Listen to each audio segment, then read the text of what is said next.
Welcome to the addendum for this month's charging, which is going to focus on assessment in a backwards design classroom environment. Just to ground us in our discussion of desired outcomes, which is a core element of backwards design, we had established at previous sessions the 5 key components of what a desired outcome contains. They have endurance. They're based on skill rather than content knowledge. They not only have a strong place in your classroom environment, but also have a strong place in other classroom environments. They are correlated to standards within your discipline that are commonly accepted as crucial, and they are measured by valid and reliable instruments.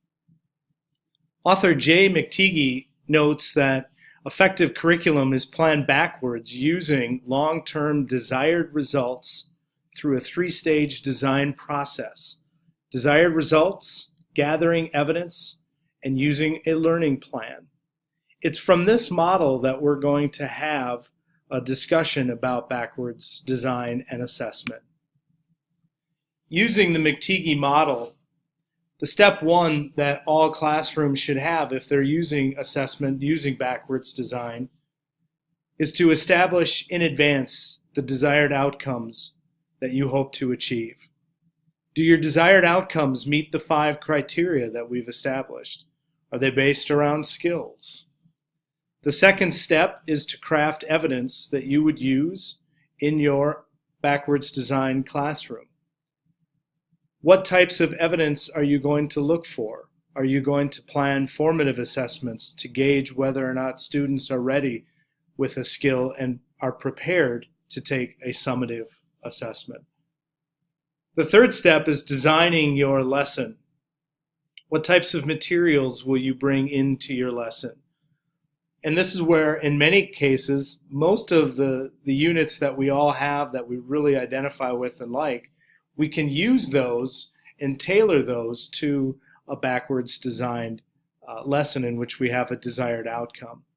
The content that we use is the content that we've always used and have always valued, but now we're using skills to unlock that content. In my classroom, a desired outcome oftentimes is derived from an AP classroom. And in this case, my outcome is that students will be able to use source information to solve a problem. In the AP World classroom, this skill set is assessed through a type of question called source stimulus. The example on your right is an example of an AP source stimulus question. The students have to have content knowledge, in this case about the agricultural revolution, but also have to have a distinct set of skills in place in order to be successful. They have to be able to interpret a graph. They have to be able to apply that graph to the content that they're working with.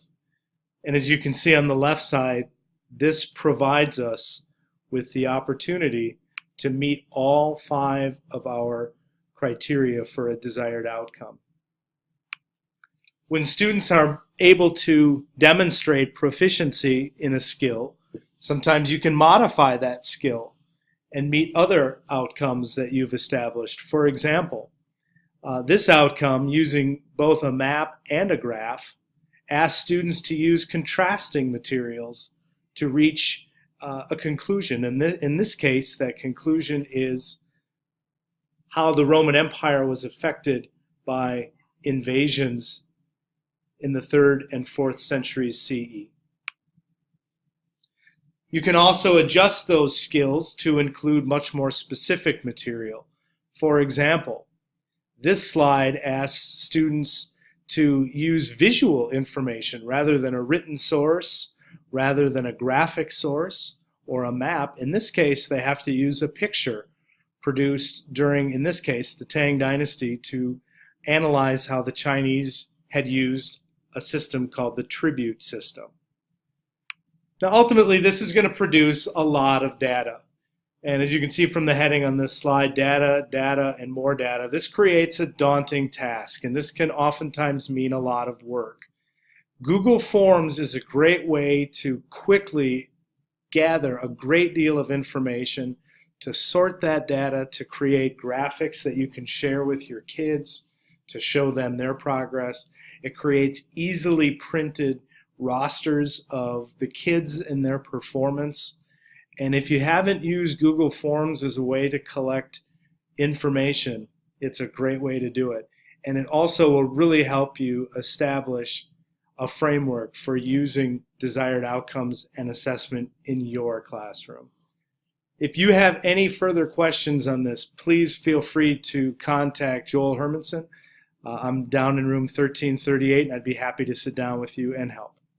Thanks for tuning in.